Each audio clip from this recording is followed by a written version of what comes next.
Balance में होता था कितनी बार जाता था? एक बार। और ये कभी नहीं बदलेगी बात, पूरा चैप्टर खत्म हो जाएगा, आप कंक्लूडेड रहोगे बात। और जो भी एडजस्टमेंट में होगा वो 2 बार। ठीक है जी। और इसी वजह से उसके 2 इफेक्ट होते हैं, क्योंकि 2 बार का मतलब होता है हमने जर्नल एंट्री डालनी है, एक डेबिट करेंगे क्रेडिट करेंगे, 2 अकाउंट इम्पैक्ट होंगे और 2 इम्पैक्ट जाते हैं। ठीक है बच्चे, बहुत अच्छी बात है। लास्ट क्लास में हम लोगों ने आई थिंक क्लोजिंग स्टॉक करा था, याद है? और आप मुझे बता सकते हैं क्लोजिंग स्टॉक अगर ट्रायल में गिवन है तो क्या जर्नल एंट्री पास हो चुकी है या नहीं हुई? क्या एंट्री पास हो चुकी? Closing stock to purchase. ठीक है ना बच्चे? और इसका मतलब जो क्लोजिंग स्टॉक ट्रायल में दिया और वो किधर जाएगा, इसका मतलब बच्चे बैलेंस शीट में। वाई? बिकॉज क्लोजिंग स्टॉक का नेचर क्या होता है? एसेट होता है। और अगर मैं आपको बोलूं क्लोजिंग स्टॉक एडजस्टमेंट में दिया हुआ है तो एंट्री पास हो चुकी है या नहीं हुई है? नहीं हुई है। अगर नहीं हुई है तो एंट्री डालनी पड़ेगी। क्या एंट्री डालनी पड़ेगी? क्लोजिंग स्टॉक टू, ना भाई, टू ट्रेडिंग, एकेडमिक लेवल पर क्लोजिंग स्टॉक टू ट्रेडिंग। इसका मतलब आप सोचो, आपने जो एंट्री डाली क्लोजिंग स्टॉक टू ट्रेडिंग, तो ट्रेडिंग में तो बाय क्लोजिंग स्टॉक ही आएगा। और क्लोजिंग स्टॉक अपने में जो आपने डेबिट करा वो आपने एसेट डेबिट करा, लेजर उसका भी बन जाएगा पर वो बैलेंस शीट में चला जाएगा। क्लियर है जी? हमने इसके अलावा तो कोई और एडजस्टमेंट नहीं करी थी। आइए शुरू करते हैं। थैंक यू जी। कुछ नहीं हो रहा है।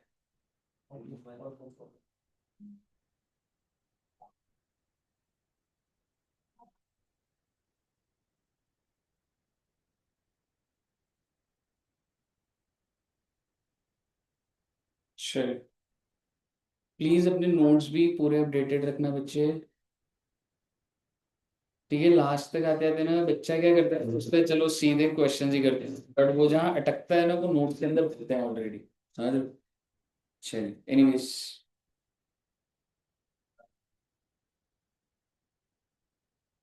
मेरे डेली की ऐड जो दिमाग में बच्चों के ट्रेडिंग चल रहा है, ये क्या आ जाता है? सर करो ना।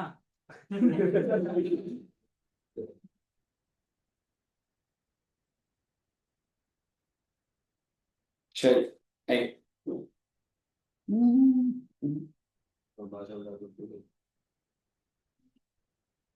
एक एडजस्टमेंट लिखते हैं एंड विद इलस्ट्रेशंस ही होंगी, छोटी छोटी इलस्ट्रेशंस के साथ।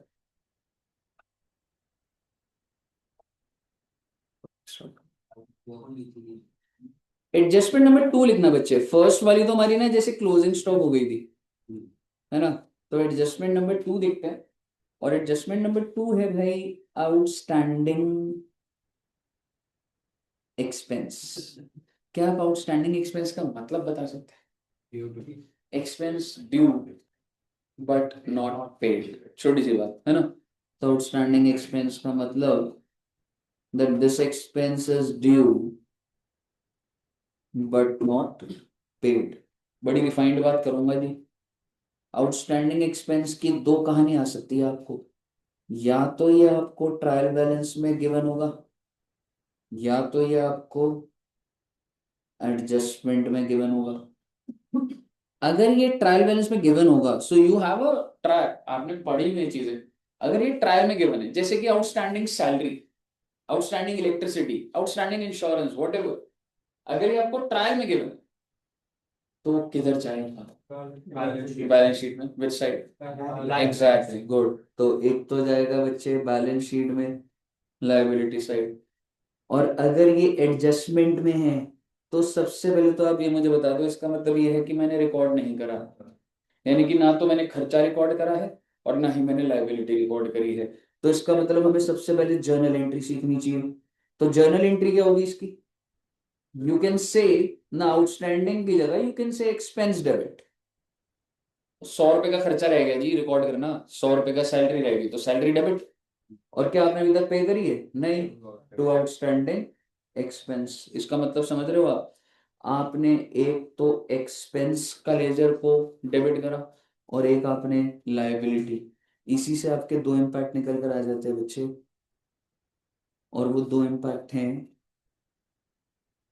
एक तो आपका जाएगा ये पीएनएल में, है ना बच्चे? एक तो जाएगा पीएनएल की कौन सी साइड? Debit side. और दूसरा बच्चे बैलेंस शीट में कौन सी साइड? लायबिलिटी। इसी को देखेंगे, लेकिन अगर मैं आपको बोलूं इतने से बात आपको सारी समझ आनी चाहिए पहले। मुद्दे की बात ये हो, आइए ट्रायल बनाते हैं और समझते हैं क्या है। एग्जाम्पल कुछ जाने किसी को, कितने एग्जाम्पल बन गए थे? एग्जैक्ट अगर लिखना है तो बताना, नहीं तो एग्जाम्पल ऐसे ही करते हैं। एग्जाम्पल दो हुए थे, थर्ड लिख देना, ठीक है, कोई बात नहीं। डेबिट क्रेडिट, आइए सेल्स 5000। भैया बात ऐसी है, वैल्यू बड़ी बड़ी नहीं रखनी मैंने, कैलकुलेशन में नहीं फंसाना आपको, लॉजिक दिखाना है मैंने आपको। सेल्स दिया हुआ, सेल्स रिटर्न दिया हुआ, परचेज दिए हुए, परचेज रिटर्न दे रखी है, क्लोजिंग स्टॉक,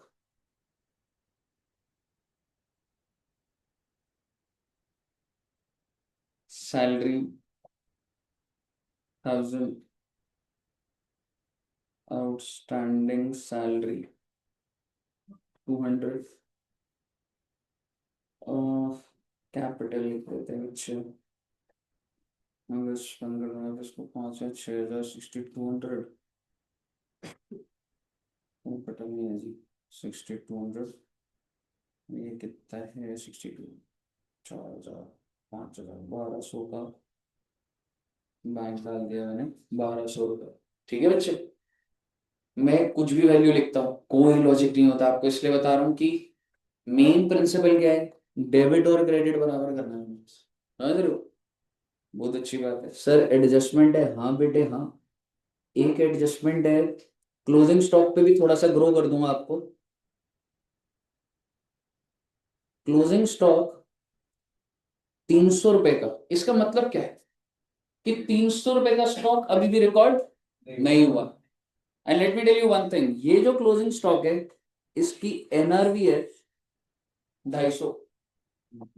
एनआरवी क्या होता है बच्चे? Net realisable value. क्या करना होगा मैं आपको बताऊंगा इसका। दूसरा, outstanding salary, oh my God, outstanding salary 100 और दी हुई है, हाँ बेटे हाँ। और क्वेश्चन कह रहे हैं prepare trading PNL balance sheet, और साल भी लिख लेते हैं चाहे, मान लो ये 24-25 है, तो ट्रेडिंग कब का बना रहे हो आप? 24-25 का, पीएनएल 24-25 का, और बैलेंस शीट कब की? 31 मार्च 25। मैं आपको टाइम देना चाहता हूँ, मैं देखना चाहता हूँ क्या लॉजिक चल रहा है आपके, पूरी की पूरी बैलेंस शीट आप मैच कर पा रहे हो या नहीं कर पा रहे। स्टार्ट कर बिल्कुल।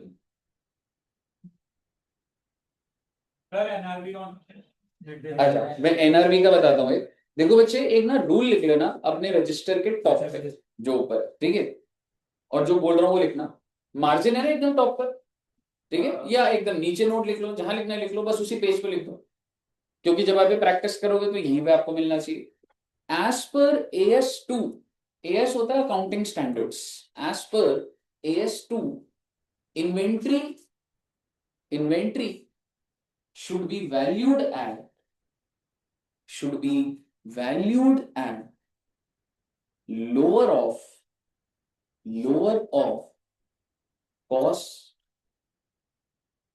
और NRV, लोअर ऑफ कॉस्ट और NRV। NRV होता है कि इतने का आपको लग रहा है आप बेच दोगे, NRV क्या लिख लीजिए, net realisable value. NRV stands for net realisable value, ठीक है। अब होता क्या है बच्चे देखो, क्या आप मुझे इस एग्जाम्पल में अभी मेरी इन्वेंट्री की कॉस्ट बता सकते हो? 300, नीचे जो दिया हुआ बच्चे, क्या आप मुझे बता सकते हैं, मैं इस लाइन को एनालाइज कर रहा हूं, मेरे क्लोजिंग स्टॉक की कॉस्ट कितनी है? 300, इसका मतलब होता है कि मैंने इतने का खरीदा है, ठीक है, इसका मतलब होता है कि मैंने इतने का खरीदा है। आपके हिसाब से दुकानदार 300 से ऊपर बेचेगा या कम बेचेगा? ऊपर ही, ऊपर ही बेचेगा। भाई तू 300 का, तू कोई चीज खरीद रहा है तो बेचेगा तो 500 600 700, लेकिन क्या कभी कभी ऐसा हो सकता है कि वो सामान बिक ही नहीं रहा, 4 साल हो गए दुकान में रखा हुआ है, ऐसा हो सकता है ना, तो उसकी मार्केट वैल्यू देखो कितनी कम होगी। उसकी मार्केट वैल्यू क्या है, एनआरवी क्या है? 250। AS2 क्या कहता है कि भैया तुम अपने एसिड को 300 रुपए कह रहे हो तो तुम गलत बोल रहे हो। देखो बेटे, एसिड का मतलब समझो जिंदगी में। आप घर में रह रहे हो, वो घर एक एसिड है। कितने का? जितने का आपने 20 साल पहले खरीदा था उतने का, या जितने का वो आज बिक जाएगा उतने। एग्जैक्टली। अब बोलो इसे मेरा 1 करोड़ का घर है, इसे मैं समझूंगा कि आज की वैल्यू 1 करोड़ की कह रहा है। तो तुम अपने एसेट को 300 कैसे बोल रहा है भाई? तेरा एसेट तो 250 का बिकेगा। अगर तुम इसे 300 बोलोगे तो क्या ये ओवर स्टेट नहीं कर दिया तुमने एसेट को? तो रियलिटी दिखा, है आपका एसेट वो, ये लैपटॉप है, ये 300 का है और मार्केट वैल्यू है 250। तो भाई मैं ये बोलूंगा ये 250 का है, मैं 300 नहीं बोलूंगा। अब बोलोगे क्या फर्क पड़ रहा है? बहुत फर्क पड़ता है इस बात से। जब किसी चीज की वैल्यू ही 250 रह गई है तो बैलेंस शीट में एसेट 300 का क्या बोल रहे हो आप इसमें? मेक्स नो सेंस, आप ओवरस्टेट कर रहे हैं अपने एसेट। ठीक है। तो बेसिकली AS2 इसी प्रिंसिपल को सोच के कहता है कॉस्ट और NRV which ever is less, which means आपकी इन्वेंट्री कितने की हो जाएगी बच्चे? और अब भाई तुम इस 250 को, इन दोनों में से हो गया ना 250, तो इसके दो इम्पैक्ट क्या आ जाएंगे? ट्रेडिंग में 250 दिखाओगे और बैलेंस शीट में भी क्या दिखाओगे? 250। मैं आपकी जिंदगी आसान कर देता हूँ, एक एंट्री डाल के दिखा देता हूँ आपको। ठीक है, पूरा लिख देते हैं, कॉस्ट और NRV which ever is lower. तो AS2 के हिसाब से क्या हो गया? 250। इसका मतलब ये जो अकाउंटेंट है ना, वो एंट्री क्या डालेगा? वो एंट्री डालेगा क्लोजिंग स्टॉक टू ट्रेडिंग 250। 250। सवाल ये है, अगर मेरा NRV 500 होता ना तब क्या करता? क्या रही आराम, कॉस्ट और NRV which ever is lower 300 दिखाएगा। अब आप बोलोगे क्यों सर, मेरा एसेट तो 500 का, मैं 500 दिखाऊंगा। अकाउंट्स कहते हैं ज्यादा उछलने की जरूरत नहीं है, नुकसान है तो बुक करो, प्रॉफिट है तो ज्यादा मत दिखाओ, इधर बिका तो नहीं है ना। कंजर्वेटिज्म यही तो होता है। ठीक है, कंजर्वेटिज्म क्या होता है भाई, अभी बिका तो नहीं है ना, एसेट के ओवरस्टेट कर रहा है फालतू का, समझ रहे हो? इसलिए कॉस्ट और NRV which ever is low. बताइए, क्लियर है बच्चे? अब आप एक बार बनाइएगा प्लीज।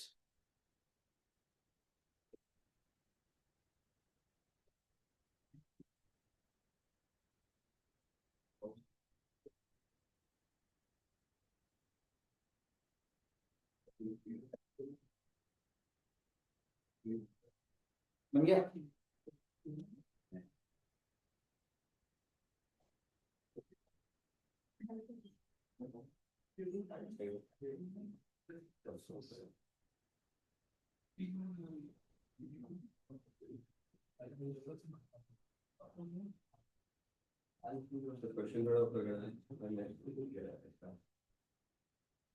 फोकस से करना बच्चे, मैच होना चाहिए, समझ रहे हो?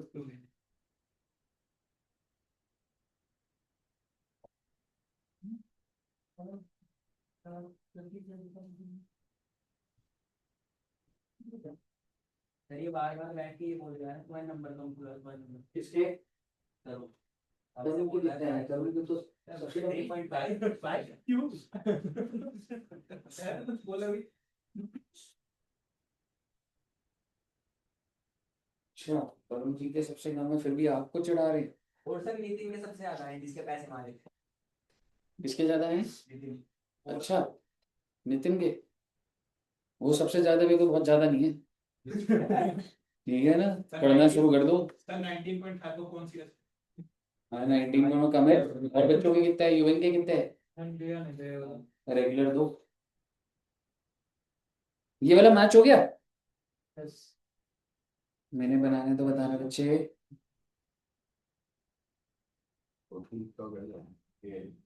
ट्राई करो, सारे बच्चे खुद ट्राई करना, कहीं अटकोगे तो मुझे बताना। ठीक है, टेक योर टाइम, कोई बात नहीं। एक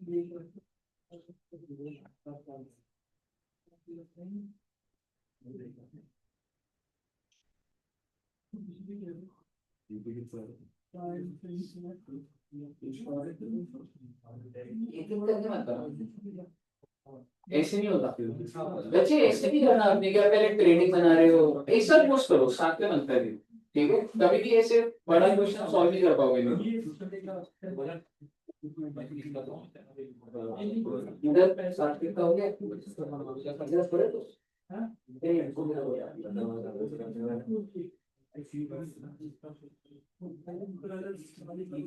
ग्रॉस प्रॉफिट कितना है? P&L में net profit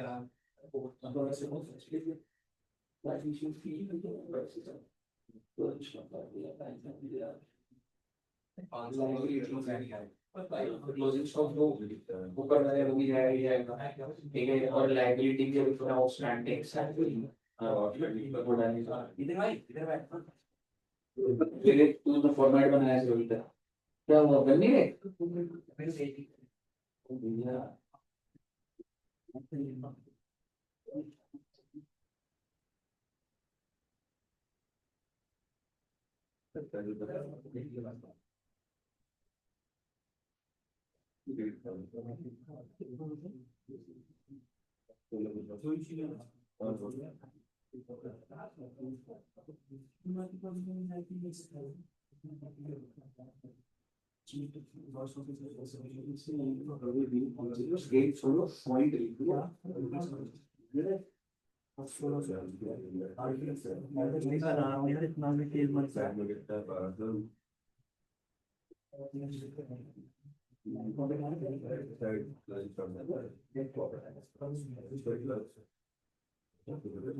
एकदम अच्छे कॉमन मिस्टेक देख रहे हैं।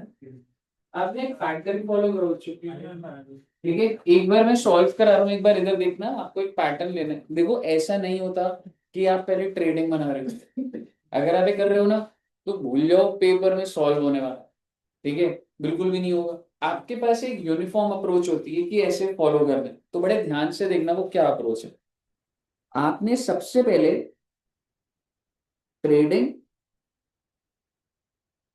ठीक है, स्टेप्स देखना बच्चे मैं क्या कर रहा हूं, ठीक है, trading, P&L and balance sheet, ठीक है, so this is trading, P&L and balance sheet.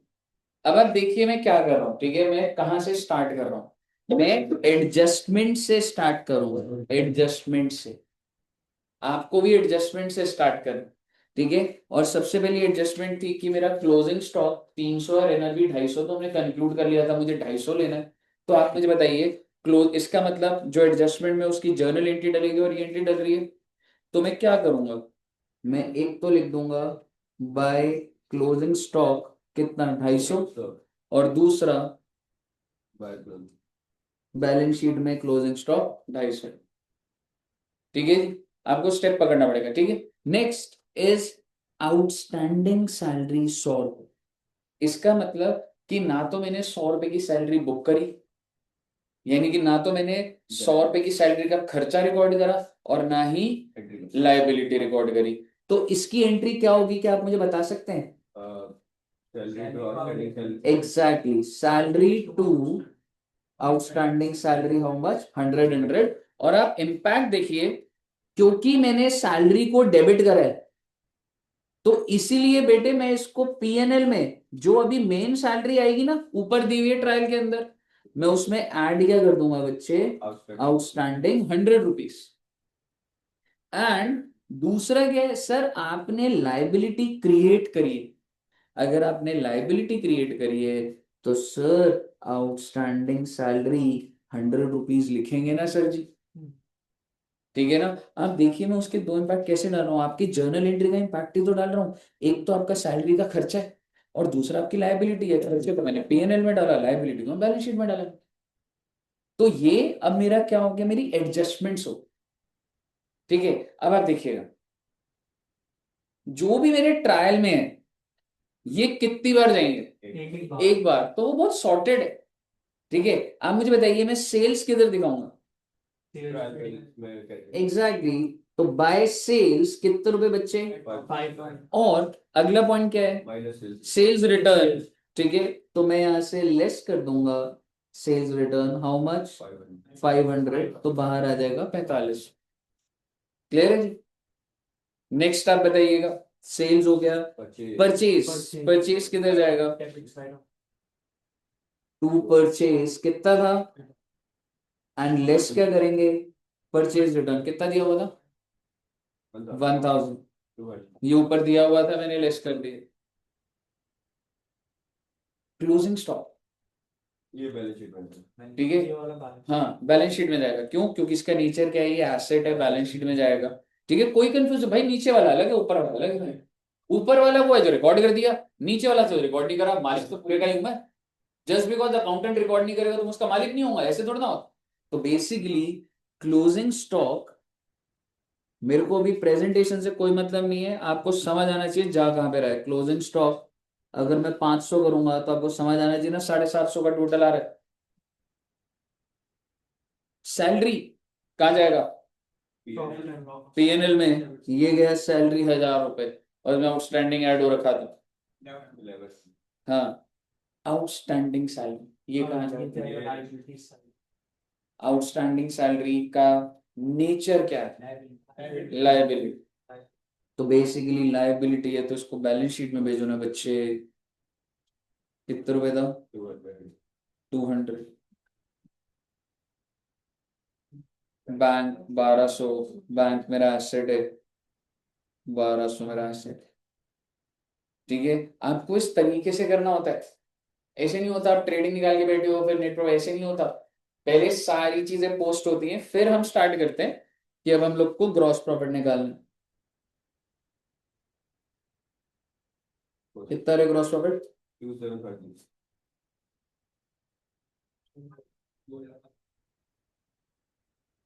यही ग्रॉस प्रॉफिट इधर आएगा। तो net profit Net profit 16। 1650 to net profit आ गया। और यही नेट प्रॉफिट बच्चे 1650 का कैपिटल में ऐड होता है। क्यों ऐड होता है बेटे? Profit belongs to owner, owner का क्लेम होता है कैपिटल, कैपिटल में जोड़ दिया जाता है। अब आप देखेंगे ये 1950 से मैच होगा। कहीं क्लियर है जी? Yes sir. अगर आपको क्लियर है तो आइए, अब मैं आपसे एक और बात करता हूँ, फिर मैं सारी एडजस्टमेंट्स डालूंगा। ले दे के आपको अगर मैं बोल दूं, दो एडजस्टमेंट हुई है, धीरे चला रहा हूँ।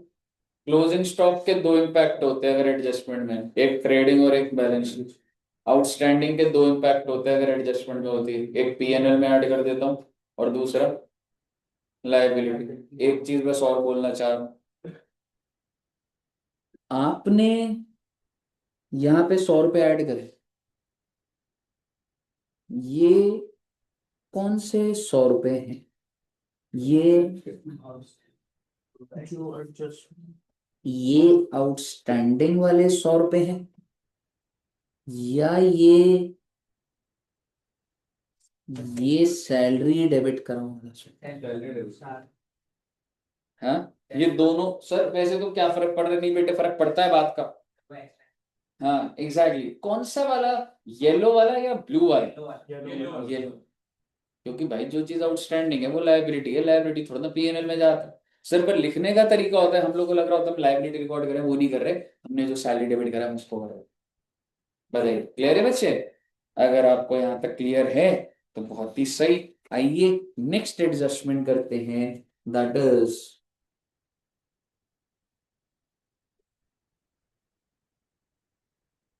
Prepaid expense. क्या आप मुझे बता सकते हैं प्रीपेड एक्सपेंस की? सीधा ही पूछ रहा हूं, अगर जर्नल एंट्री क्या होती है अगर नीचे एडजस्टमेंट में दिया होगा तो? prepaid expense exactly, prepaid expense to expense. ठीक है, समझेंगे इसको? ठीक है, पर पहले लिख लेते हैं कि इसका मतलब क्या है कि प्रीपेड एक्सपेंस टू एक्सपेंस। इसका मतलब पता है आपको? इसका मतलब ये है that you have created an asset. बहुत अच्छी बात है। और अगर एसेट बनाया तो ये कहां चला जाएगा? बैलेंस शीट में। दूसरा क्या करा आपने? एक्सपेंस को कम कर दिया, क्योंकि अकाउंटेंट ने गलती से जो भी पेमेंट, एक बात बताओ, मैं जो भी पे करता हूँ वो खर्चा होता है या हो सकता है वो एडवांस की पेमेंट भी हो सकती है? एग्जैक्टली, पर अकाउंटेंट को इतनी समझ नहीं, उसने आगे के साल की भी पेमेंट कर दी और उसको खर्चा दिखा दिया। तो क्यों दिखा दिया भाई? अब खर्चे को भी कम करना पड़ेगा, तो इसलिए मैं एक्सपेंस को कम कर रहा होता हूं। तो आप ये कह सकते हैं कि ये मेरा एक्सपेंस का कम होना हो जाता है। इसका मतलब ये पीएनएल में से क्या हो जाएगा बेटे? माइनस। पहले बताइए यहाँ तक क्लियर है? अब मैं आपके साथ बड़ी रिफाइंड बात करूंगा। सपोज करो बच्चे, क्या गाड़ियों की इंश्योरेंस होती है? मान लीजिए अभी जो साल चल रहा है 1/4/25, 31 मार्च 26, एंड लेट सपोज मैं आपसे 1 जनवरी 26 की बात कर रहा हूँ। मैंने अपनी गाड़ी की इंश्योरेंस रिन्यू करवाई थी 1 जनवरी 26 को, ठीक है। तो मैंने बेसिकली इंश्योरेंस कंपनी को प्रीमियम पे करा होगा, ठीक है, और मैंने 1 जनवरी ले लिया, कैलकुलेशन आसान हो जाए आपकी। सर आपने कितना प्रीमियम पे करा? 12,000। क्या आप मुझे बता सकते हैं ये प्रीमियम की वैलिडिटी क्या होती है? Generally 1 year. क्यों 1 ईयर होती है ना इंश्योरेंस कराने की। सो आई पेड प्रीमियम ऑफ 12,000, और मैंने कौन सी डेट को पे करी है? 1 जनवरी। So it will be valid till 31 दिसंबर। ये पूरा साल ही हो गया 31 दिसंबर। बहुत अच्छी बात है सर। इससे पहले आपने इंश्योरेंस करा रखी थी, मान लो मैंने नहीं करा रखी, क्यों? अगर नहीं कराई तो क्या हो गया? वैसे अगर कोई पुलिस वाला रोकेगा तो चालान होगा, पर क्या ऐसे बहुत सारे लोग नहीं होंगे जो नहीं करा रखी? हो सकता है दोस्त आपने नहीं करा रखी, ठीक है, तो वो मतलब, पर क्या लीगली हमें करनी जरूरी होती है? ठीक है। तो अब आप मुझे बताइए, मैंने 1 जनवरी को कराई, तो can you tell me the validity of this from 1 January till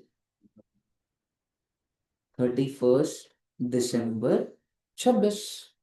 1 तारीख को दोबारा रिन्यू होगी। बात इतनी है। हाँ जी, बात इतनी है। एंट्री क्या डालूं? 12,000 की पेमेंट कर दी है मैंने 1 जनवरी को, एंट्री क्या डालूं? इंश्योरेंस प्रीमियम डेबिट कितने? 12,000। आगे टू बैंक 12,000। क्लियर है यहाँ तक? ये एंट्री करेक्ट है इनकरेक्ट है? गलत है ये एंट्री। आपने ये जो 12,000 पे करे हैं, ये पूरे के पूरे इस साल के हैं, या थोड़े से इस साल के हैं और थोड़े से आगे के साल के? तो आगे के साल के खर्चे को आपने भी पे कर दिया, तो एक्सपेंस भी इसी साल का मान लिया आपने। और ये जो गलती आपने करी, अकाउंटेंट ने भी यही गलती करी होगी। आपको जो ट्रायल दिया होगा उसमें दिखा होगा 12,000 डाल दिया इसने, समझ रहे हो? तो बेसिकली क्या ये एंट्री सही है? नहीं, ये बिल्कुल भी सही नहीं है। मतलब सर देख भाई, मेरी जेब से तो 12,000 जाएंगे तो गारंटी, इंश्योरेंस कंपनी तो 12 ही लेके जाएगी। लेकिन सवाल ये है 12,000 12 महीने के हैं, और इसका मतलब 1 महीने के कितने हुए? 1,000।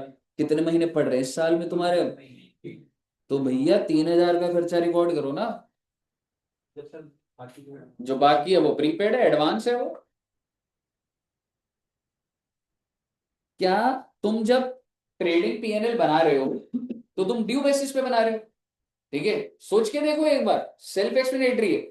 हम जब इस पीरियड का, मैं क्या बनाऊंगा ट्रेडिंग पीएनएल, 24-25 का ट्रेडिंग पी, सॉरी 25-26 का ट्रेडिंग पीएनएल, तो जो मैं खर्चे लूंगा वो पेमेंट बेसिस पे लूंगा या ड्यू बेसिस पे लूंगा? Due basis. मैंने पेमेंट करी है 12, but how much was due? Due तो 3,000 ही है ना, ड्यू तो 3,000 ही बनता। तो बेसिकली जो बच गया, मैं उसको बोलूंगा ये मेरा प्रीपेड है 9,000।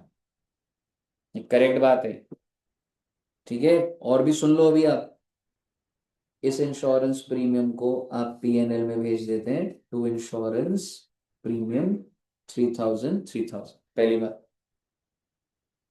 अब जैसे ही नेक्स्ट ईयर स्टार्ट होता है, नेक्स्ट ईयर जैसे ही स्टार्ट होगा,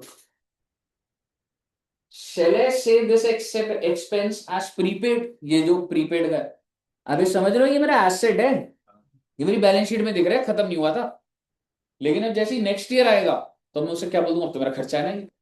तो मैं क्या एंट्री डालूंगा? आई एम सॉरी, प्रीपेड को खत्म कर दूंगा, यानी कि टू प्रीपेड कर दूंगा 9,000, और खर्चा रिकॉर्ड कर दूंगा इंश्योरेंस एक्सपेंस का, कितने का? 9,000 का। सुनते जाइएगा अभी बात को। आपका प्रीपेड खत्म हो गया। क्यों? मैं आपको अगर अभी बोल दूं भैया फाउंडेशन में हो, और अगर आपको भी इंटरमीडिएट की फीस देनी हो, तो वो एडवांस है कि नहीं है?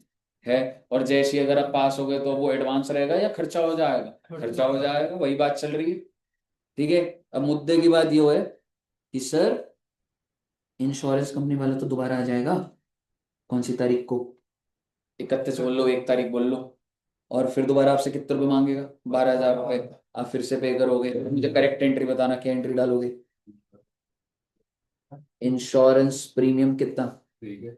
एग्जैक्टली ठीक है। To bank 12,000। ठीक है, टू बैंक। अब आप मुझे बताइएगा, साल खत्म हो गया आपका, मेरा आपसे छोटा सा सवाल, पीएनएल में कितना खर्चा जाएगा? पीएनएल में साल कौन सा है? ये लो लिख देता हूं मैं, 31 मार्च 27। ठीक है, 26 27 है ना बेटे ये? कितना पीएनएल में भेजूं? एग्जैक्टली 12,000। अभी देखना कैसे। ए भैया, और सिंपल सी बात है, कोई नई बात नहीं सिखा रहा। जो खर्चों के नेचर के अकाउंट होते पीएनएल में जाते हैं, क्या ये खर्चा नहीं है? इंश्योरेंस, उसके बाद क्या ये खर्चा नहीं है? तो दोनों को पीएनएल भेज दो। PNL to insurance 12,000। ठीक है, अगली एंट्री क्या डाल दोगे आप? PNL to insurance 12,000 12,000, and that makes perfect sense. अब की बार आपकी गाड़ी पूरे 12 महीने के लिए इंश्योर्ड थी।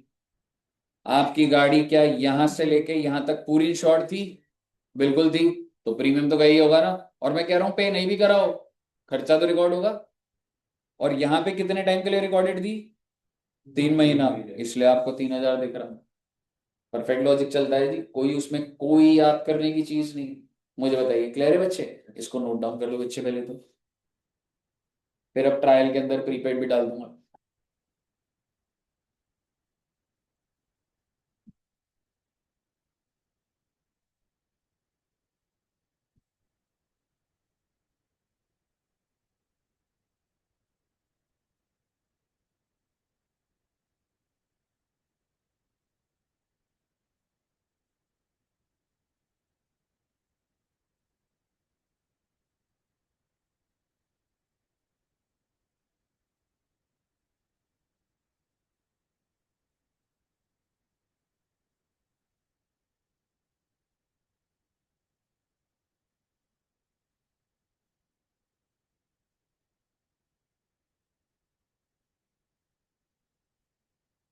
कही क्लियर है बच्चे?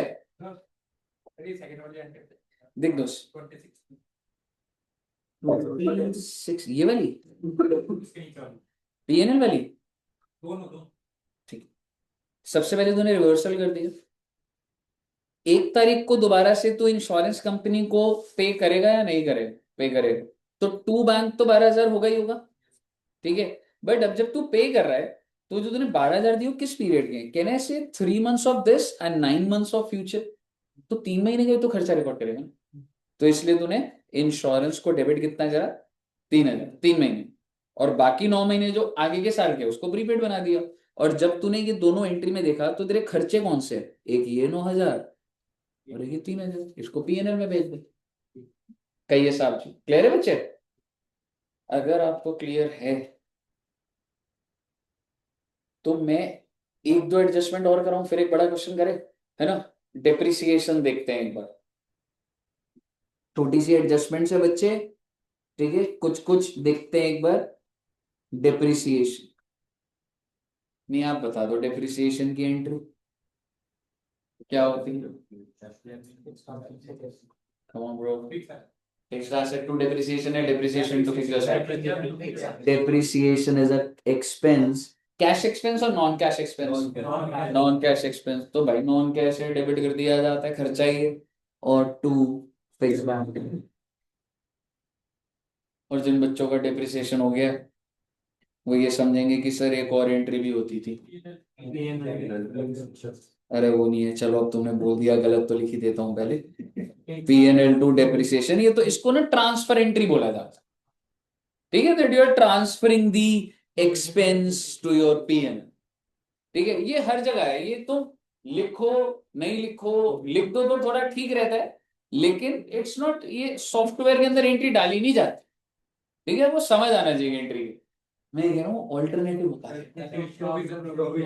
एग्जैक्टली वो एंट्री होती थी depreciation to provision for depreciation, यानी कि rather than reducing the value of the asset, asset को गिराने के बदले मैंने क्या क्रिएट कर दिया बच्चे, लायबिलिटी क्रिएट कर दी।